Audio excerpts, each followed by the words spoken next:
Ladies and gentlemen, welcome to the Fatal 4-Way podcast. First off, we would like to send our condolences to the family and friends of fallen lucha star Perro Aguayo Jr., who passed away Sunday in a match. Great lucha star. He will be missed. This show is going to be dedicated to him.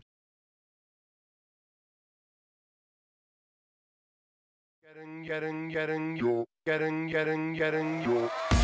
can take a swing at my ego. You can make a run for my crown.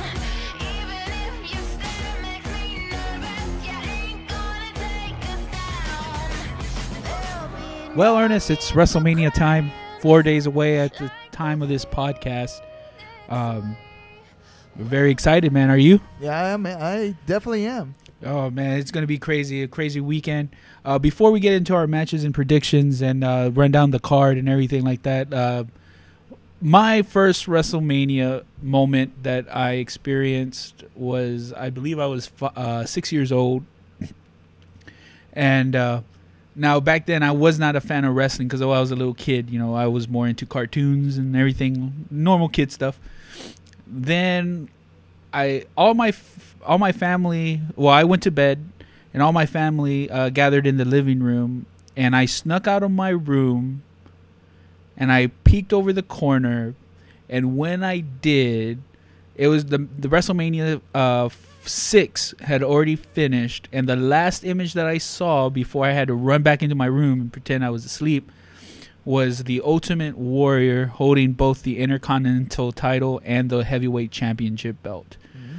That was my WrestleMania moment. After that, I was hooked. I just saw the little sparklers, the fireworks, the pyros that are going off, and I was just intrigued by who is this big dude, and why does he have two belts, and why is like my brothers and my family like at awe of what just happened.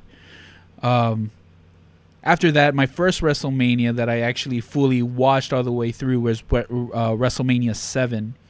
When Hulk Hogan when Sergeant Slaughter fought Hulk Hogan, which I thought was an awesome WrestleMania at that. But ever since then, to me, WrestleMania has always been that one show of the year where it just culminates. It just feels like there's something special that happened, even from WrestleMania 1 to now, about 31 years later now. All the superstars are the stars. It's just like a family gathering, you know.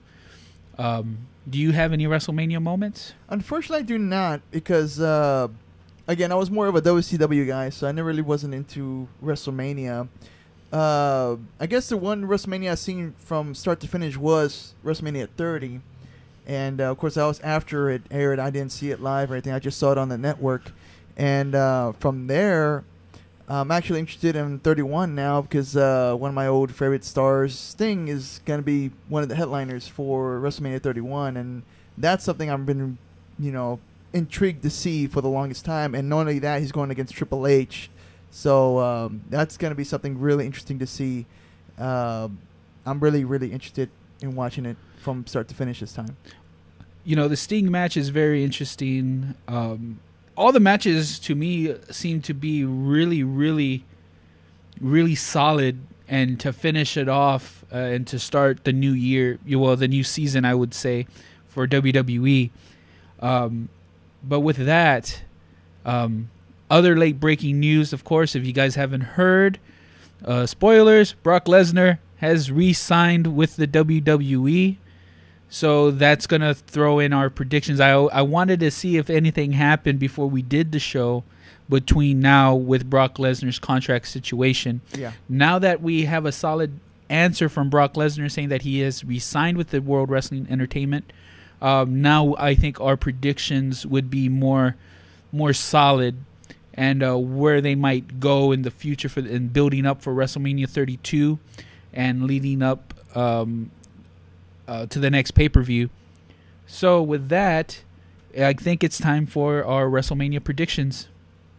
So who do we have on the card, actually? Okay, we're going to start off with the Tag Team Championship match. Now, this is going to be the kickoff. This is going to be on the countdown. You have the Tag Team Champions, Tyson Kidd and Cesaro. they're going up against the Los Matadores, the Usos, and one of the mixtures between the New Day, either Xavier Wood, Kingston, Kofi Kingston, and Big E, or Big E and Woods. Excuse me. So it's sort of a three-way. It's a fatal four-way. Oh, four-way. Yeah, it's a fatal four-way. It was Cesaro and the other dude. I can't remember his name. Tyson Kidd. Tyson Kidd. The Usos. The Usos. That's two, and then the Los New Day. Oh, Matadores. Okay. Now Los I see Matadores. four now. I see four now. Okay. Oh gosh. Is it elimination style or just one pin? I believe it's a first to the finish. First to the finish. Yeah. My prediction for that, I see Cesaro and Tyson Kidd holding. I do agree. I think Tyson Kidd and Antonio Cesaro right now, they're at the top peak. They themselves and the Usos have reestablished the tag division. They're making it more interesting. So I really like the tag team of Antonio Cesaro and Tyson Kidd, which I think all these guys also are going to be part of the Memorial Battle Royal later on. We'll get to that here in a little bit. But I do see them holding those titles for a while. We're going to go on to our next match, which is in no particular order on how the card should be built. We have the Divas tag team match, which is AJ Lee and Paige versus the Bella Twins. Now, I came close. I came the closest last show about what was going to happen. The only thing is I did not foresee a tag team match. I foresaw a fatal four-way between these four divas. But yeah, that's an interesting question. Why would they be a tag team? But then again, the Bella Twins, that's their thing. Yeah. So right now, well, it's not really for a title match or nothing. It's just a tag team. It's just a tag. Well, again, this is probably be one of those things you just forget. Unfortunately, at WrestleMania, because that's what's been going on that's what's been going on.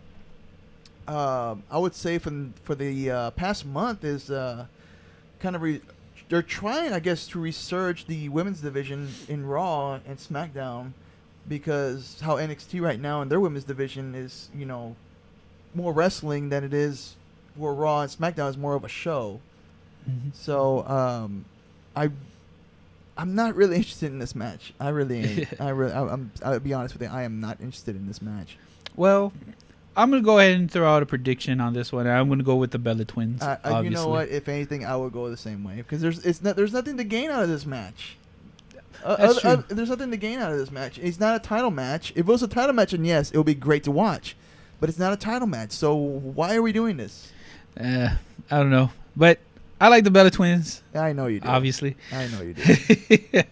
We're going to go ahead and go on to our next match.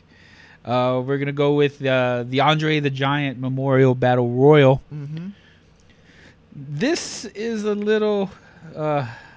it's like everyone just throw into a pot. And it's the mid-carders. It's no major big guys are in there besides the defending... I guess you could call him the defending winner of this was Cesaro. You have Mark Henry. You have Ryback. And you have a lot of the other mid-carders. You have The Miz and Damian Mizdow and all those guys. On this match here, or this card, how many people are in the Battle Royal? I've been hearing 30. So it's sort of like a mini Royal Rumble, okay. but it's just for its own purpose. But it could be a stepping stone for, I guess, someone they're trying to push, maybe.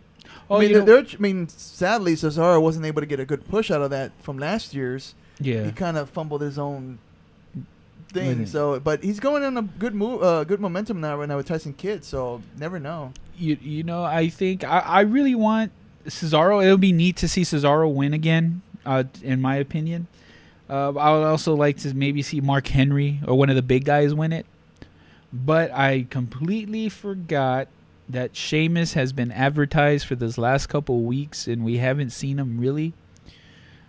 I have a feeling Sheamus might win this. I have a feeling Sheamus might win the Andre the Giant Memorial Battle Royal Don't for a we return. also have one more spot left open? Because the NXT guys. yeah, that's what I was gonna mention. And the NXT guys. That'll be really again. That starts tomorrow, Thursday. Thursday, yeah. The tournament begins to see at the Fan Access, so anyone who's attending Fan Access, they will have an NXT match tomorrow to determine who's going to be the one NXT star who's going to be in the Memorial Battle Royal.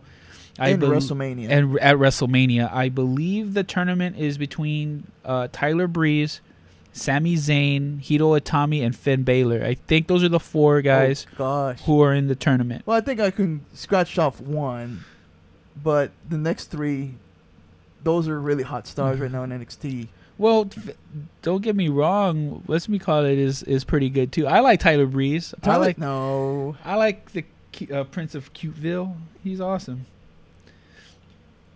Now we're gonna go ahead and go into our next match, which is the Randy Orton versus Seth Rollins match. Another good quality match, I think. This one is a little bit more tricky.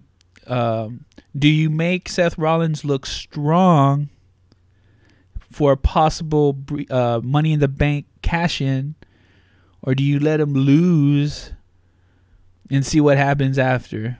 See, there's no point to this match either other than the rivalry going between them, right? Yeah, that's correct. Okay. I actually see Seth Rollins winning, going off that momentum, and cashing it in. I could see going forward, looking forward to the cards. I could see Seth Rollins winning as well. They're both looking pretty strong, as is Randy Orton. So it's a win-win for WWE here. I'm going to pick Seth Rollins, but in my opinion, I would actually push Randy Orton. The one reason why is you're wondering now that Brock Lesnar's re-signed, who you're going to try to groom to face Brock Lesnar. And they never fought before, so it would be a first time. But I would pick Randy Orton to be the one who's going to try to slay the beast. So I would like to see Randy Orton versus Brock Lesnar later on, because he's one of the major stars. But I do see Seth Rollins winning this match, making him look strong, possibly cashing it in to later on in the night against the winner between Roman Reigns and Brock Lesnar. And we'll get to that point. Yeah. The next match is going to be for the United States Heavyweight Championship. Rusev versus John Cena. Man, they're building this match up. Oh, yes, they are. They have been building this. Rusev looks strong, just where he's supposed to be. Great heel action going on. The tension between his manager and himself, fantastic. Cena looking good. You know Cena is going to come out. Again, with this, now that Brock Lesnar has re-signed with the company, this swayed my answer. And I do see John Cena winning the United States Heavyweight Championship. I would say Rusev was going to win. Really? Why? Yes. I don't know. For some odd reason, I see the spoiler, or the upset. I'm sorry. I see the upset to this where Rusev will win again against John Cena. And as far as the story goes, I think that would be a really nice thing to happen at WrestleMania, where Cena loses, which normally I don't think he really loses in WrestleMania. I don't know his record. Yeah, he's lost a couple. Yeah, so to have Cena lose against Rusev, I think that would be the greatest upset ever. Well, you know what I would actually like to see if you heard that already. If you heard last show, but again, I'm going with the John Cena win. Now, I kind of do agree with you in some retrospects of the Rusev winning, because it would be, to me, a Cena loss would be good for the company, and it would be good for John Cena by having Cena disappear for a little bit. Mm-hmm. You know what I mean? He lost. He trained so hard. Cena disappears. No matter what, Cena's always going to be the face of the WWE. You're going to have him on the games. You're going to have him. He's plastered, so he's not going to be forgotten. So I think it would be a nice little break for Cena from the ring. Let him get healed up because from reports what I've been hearing, he has like a scratch on his eye and some other things going on health wise. So I think it would be a nice little break for John Cena to take a break. Now, either of these guys could bring. I mean, I think Rusev's doing really good holding the United States Championship. Legitimacy would go back with John Cena if Cena wins. Yeah. And it'll be good because it'll be like, hey, he's not the heavyweight champion. I think everyone's happy as long as Cena's not the heavyweight champion. Well, not yet anyway. Well, I think people will be more pleased if he wasn't the champion, period. I think he's got one more. I think Cena's got one more to try to tie Flair's record. But we'll get to that point if he ever gets another title shot. We're going into one of the big four. The next one, of course, Bray Wyatt versus The Undertaker. Have we physically seen The Undertaker in a promo yet? As far as, when Bray Wyatt tries to call him out? No, Taker. They're holding Taker back to Mania. Great move. Well, we still got SmackDown. But WWE's playing this right. They might as well keep it going. Do not show The Undertaker until Mania, when he shocks the world by looking like $1 million. I have a feeling Taker's going to look sharp. He's going to look good. And that he shows that he could possibly still go for WrestleMania 32.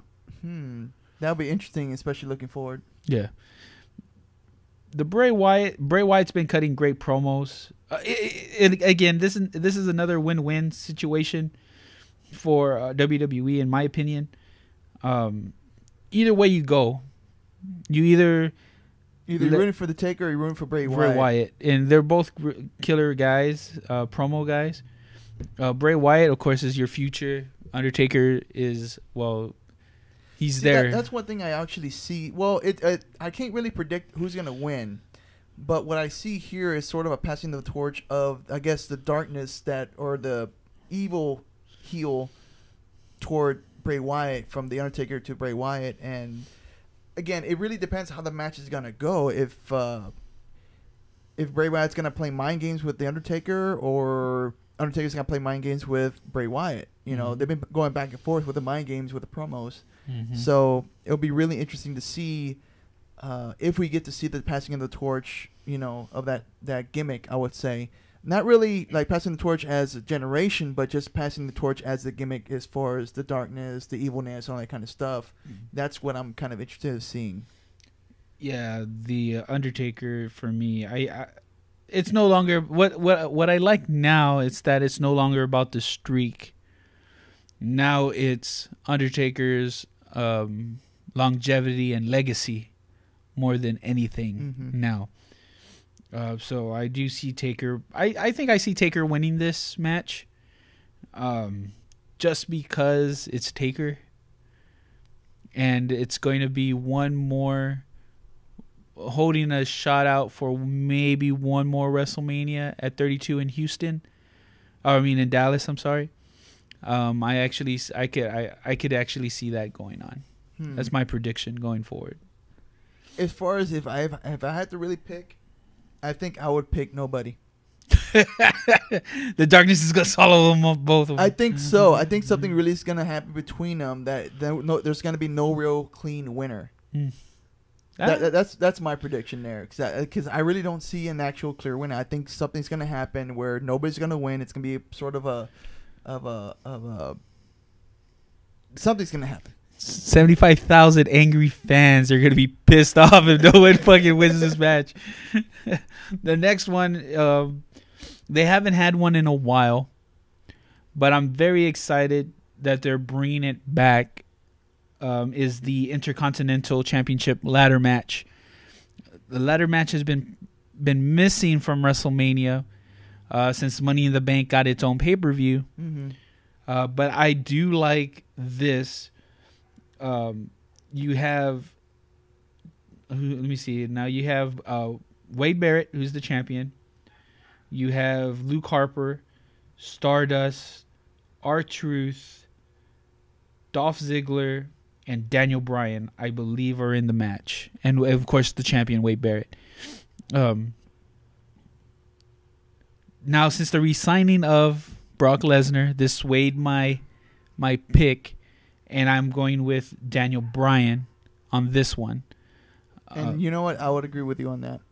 Yeah, I mean, Because I think something really is gonna happen between Stardust and Goldust. They're gonna probably stick something in there with that. Right? Mhm. Probably Goldust come out there and not make it happen for Stardust, and then the other guys, they're not really.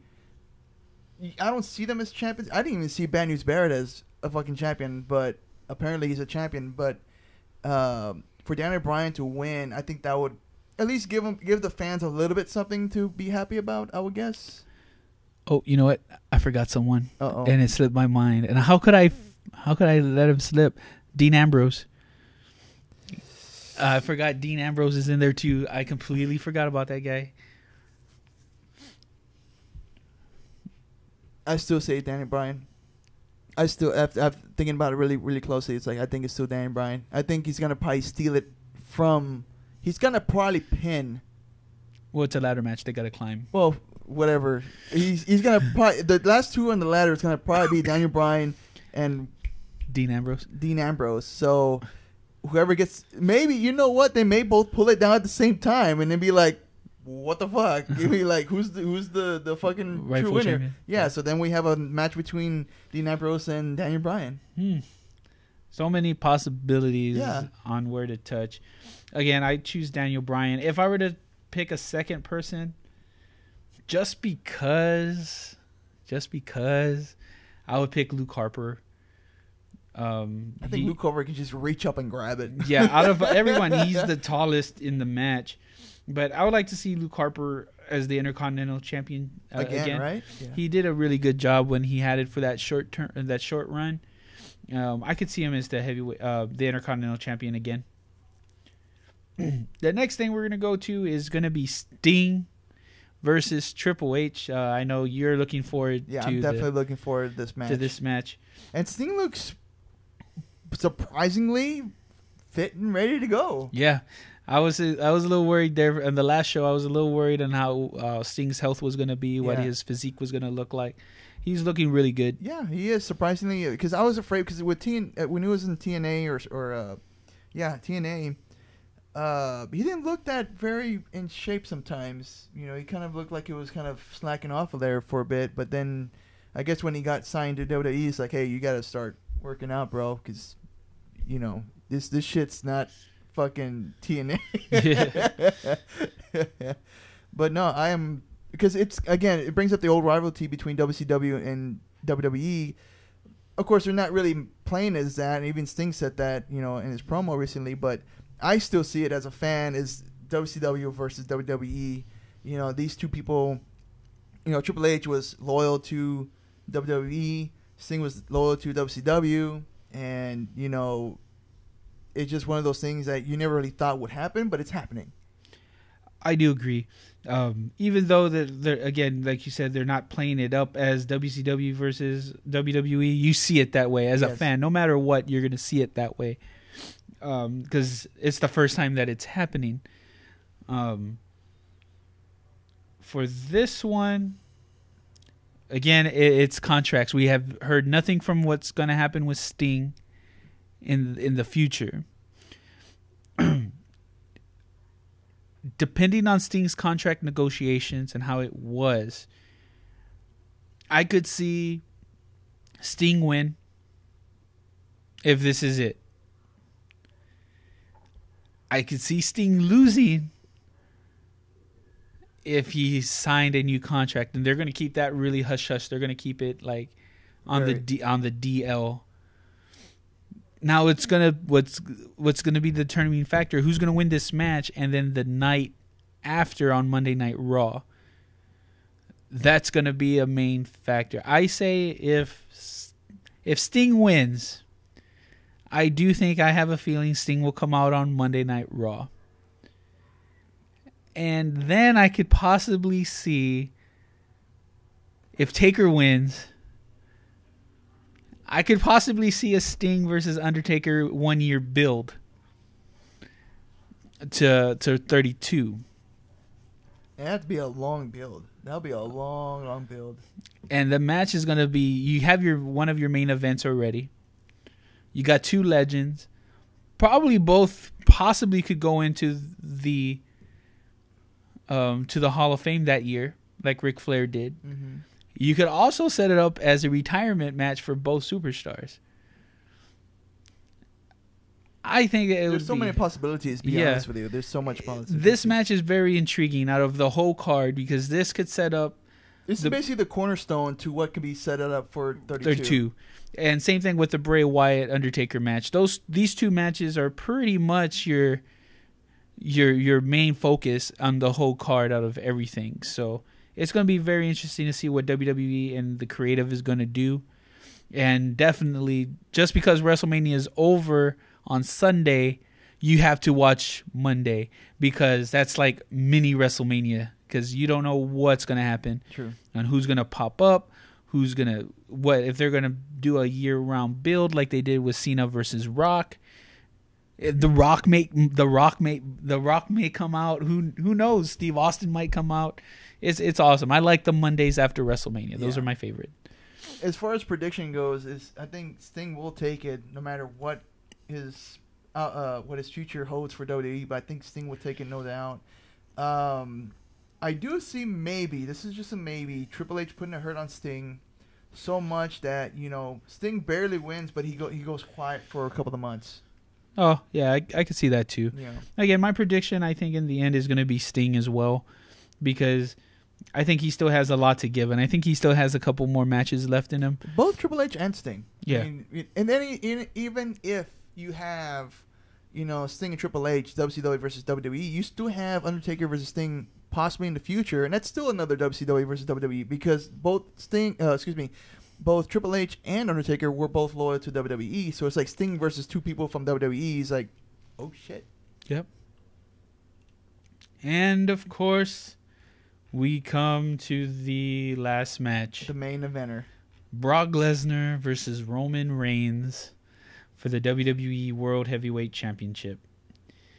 Now that Brock Lesnar has re-signed with officially with the WWE, but no telling how long. We don't know the length of his contract. I'm pretty sure it's a lengthy contract. I'm pretty sure it's gonna be. I'm pretty sure it's a long term, like a good size, with his current deal with appearances being off and on. Mm-hmm. I like that, by the way, and the heavyweight champion not showing up. But I have a feeling now, officially, Brock Lesnar will be the winner of this match. Now that he is officially signed, Brock Lesnar will win this match. As far as my prediction, my prediction is a little more weirder. I do see Roman Reigns winning, barely. Seth Rollins comes out, cashes in, beats Roman Reigns, and he's the WWE champion. That's my prediction. That's actually a solid. I could actually see that too, man. Like, because some people are still not happy with Roman Reigns. Yeah. And how can you please some of those people? Well, you make him champion, but you make him lose to Seth Rollins when he cashes in the Money in the Bank. Yep. Now they could actually save the. They could actually let Roman win WrestleMania. And then on Monday, he's still hurt. His wounds are still there. Rollins could also cash it in on Monday as well. I don't see that. I really don't see that happening on Raw because look at the backlash they had at the Royal Rumble. I mean, you don't want to piss off your WWE fans like that in an arena anywhere, no less WrestleMania. So Roman wins. Seth comes out, cashes in, and takes it away from Roman Reigns, and everybody's happy. That's what I see. I would like to piss off 80,000 people. You would have a riot. Oh yeah, dude, that would be so cool. I mean, WrestleMania is like one of those where anything could happen. And to see it'll be another Undertaker moment when Undertaker lost the streak. Everyone in shock and it all. So you give it to them at the very end with Roman Reigns winning and pissing off everybody. Yeah, I would do it. I would do it. And I would be very happy. But again, I don't see that happening. Again, I do see Brock Lesnar taking it. And something very interesting in the future I see happening with Brock Lesnar as well later on. But then again, there's still that my one prediction that I said on the last show. So far, I'm like 80% right on my predictions and how everything's turning out. As far as what's named Paul Heyman, right? Yeah. And Paul Heyman is going to be the wild card. Does Paul Heyman turn on Brock? For Roman. I could see that happening. Very much so. I'm still going with it. If you haven't heard my prediction on the last show, listen to it. It's there. But I do see Brock Lesnar winning this match for the WWE Heavyweight Championship now that he's re-signed with the company. This now the creative moving forward for everything that they had planned in the future now could get back on track now that Brock Lesnar has signed. And it's going to be very interesting to see with other things. Now, I completely forgot about this, and it's now in the back of my mind. Just right now, it just like popped in my head. Who is groomed to be, again, the question I'm going to raise to everybody is, who is groomed to beat Brock Lesnar? To beat? Yeah, who's going to be groomed to beat Brock Lesnar? Or who's ready right now to face Brock Lesnar? Well, my opinion, you have Roman right now because, well, he's being groomed right now. He's facing him on Sunday. You have Randy Orton. You could possibly throw him against John Cena again. Sheamus. No, I wouldn't want to see that again. Another Cena and Brock. I would not want to see that again. You have Sheamus, who's just returning, depending if he wins. You know. Sheamus will be the underdog. Absolute, kind of like Daniel Bryan would be the underdog, trying to beat the Beast. Yeah. You know, to slay the Beast. You know what bigger pop that you can have from that, especially from a smaller wrestler like that, like Sheamus. That'd be actually kind of a neat. That would be a neat match. Sheamus versus Brock would actually intrigue me. And then, of course, you just mentioned the next person, Daniel Bryan. Mm-hmm. Again, you have your underdog situation. But then there's someone that everybody forgot about. And everybody, he's doing stuff in Hollywood right now. Well, there's two. There's two people. They're doing stuff in Hollywood right now. Batista? Dave Batista versus Brock Lesnar. I could see that happening. For one time only. Dave Batista versus Brock Lesnar. I could see that happening. I could see that would fill. I think that would fill up Jerry World. I could see that happening at 32. But I think people are still not happy with Batista. Or am I wrong? It doesn't really matter. Again, it depends how you build it. Yeah. Now I could maybe not WrestleMania, but I could probably see it at SummerSlam. Mm-hmm. You know what I mean? I could see all these things going on at SummerSlam. Also, The Rock. Brock Lesnar throws a hurt on Roman so bad that The Rock comes back. That The Rock has to come out. But I mean, Brock Lesnar would almost have to destroy Roman Reigns. I could sort of possibly see that. Going with my prediction, Roman wins, but barely. He's he's beaten hurt. And then with Seth Rollins coming in, cashing in, all that stuff. And then later, The Rock coming out, trying to avenge, his family, quote unquote family. So, yeah, I could sort of see that happening. Well, we got our predictions in. And we're just days away. It's just right around the corner. We'll come right back and we'll give our final census on what's going to happen.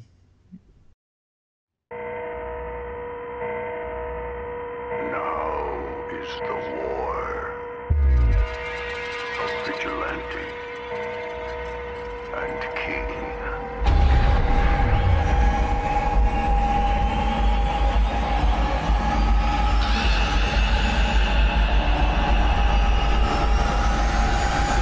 The war of vigilante and king. All right, guys.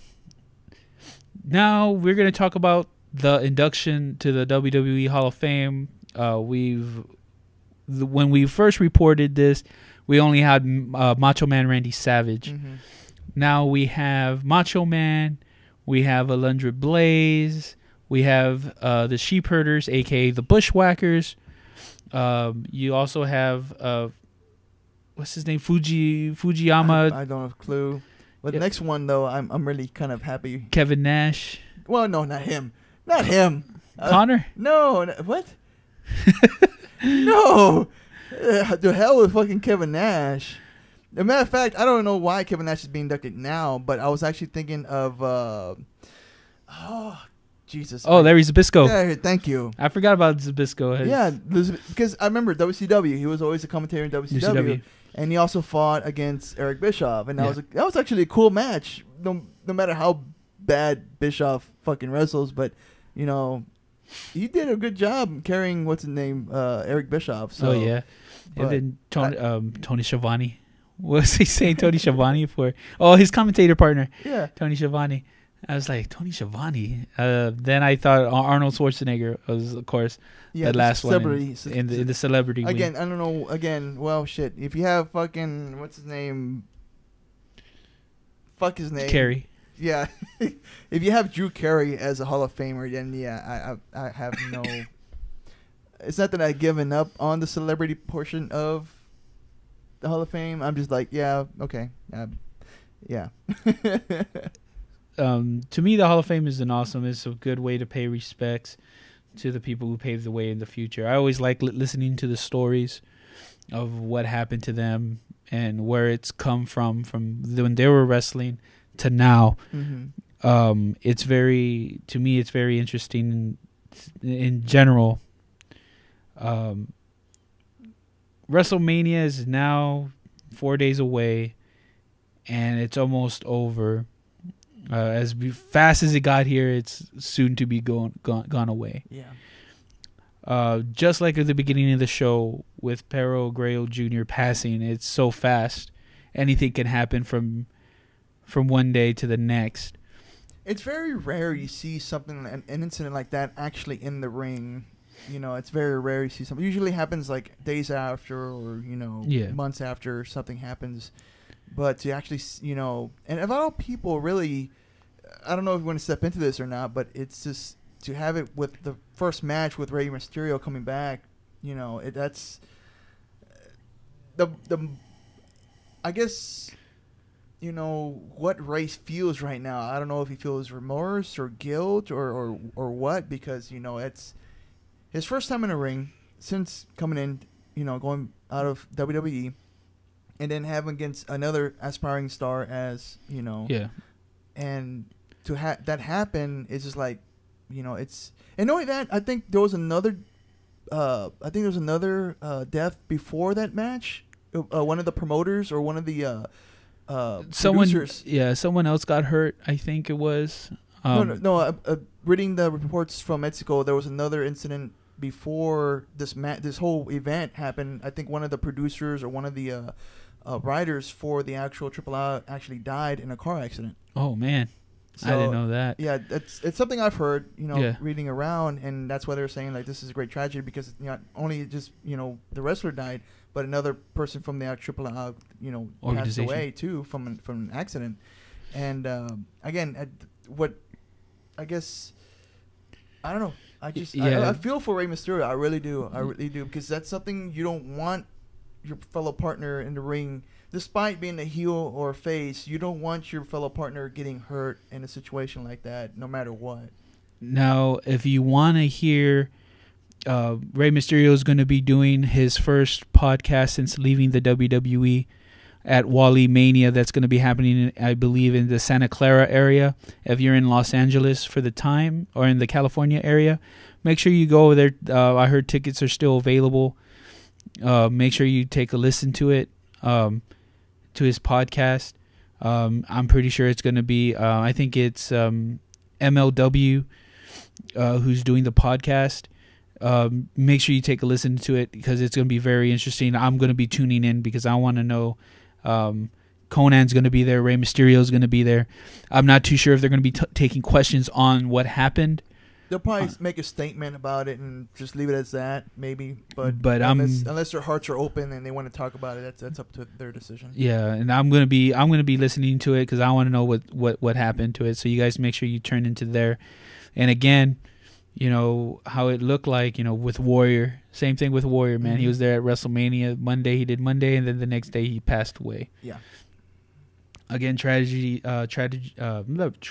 happen. This is a great loss for wrestling and lucha, especially for lucha, because he was it seemed there that at least with him, you know, he was in his 30s and he was still, you know, he could have been a great star coming into, say, Lucha Underground or something like that. And I know, you know, Conan was there, Ray was there. They're probably pushing him, but you know, sadly, it just the things that the events that transpired that night, it just was not for their favor. Yeah. Also, I'd like to shoot out a get well to his father as well, because his father is not in good health either. Perro Aguayo Sr., ultimate megastar down in Mexico. It's a shame that we lost a legacy down there.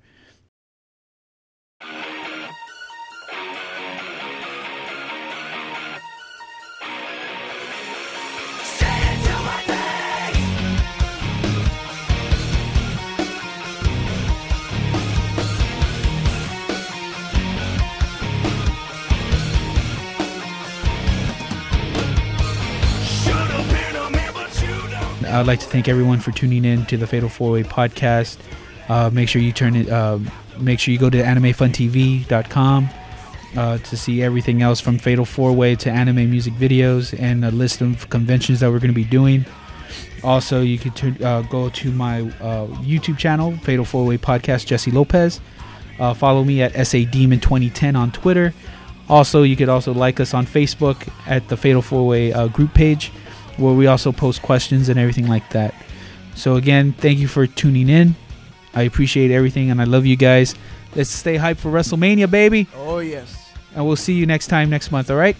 I'm Jesse Lopez. And I'm Ernest Ultrasonic Zamora. And this has been the Fatal 4-Way podcast. And good night, everybody. God bless. Words spoken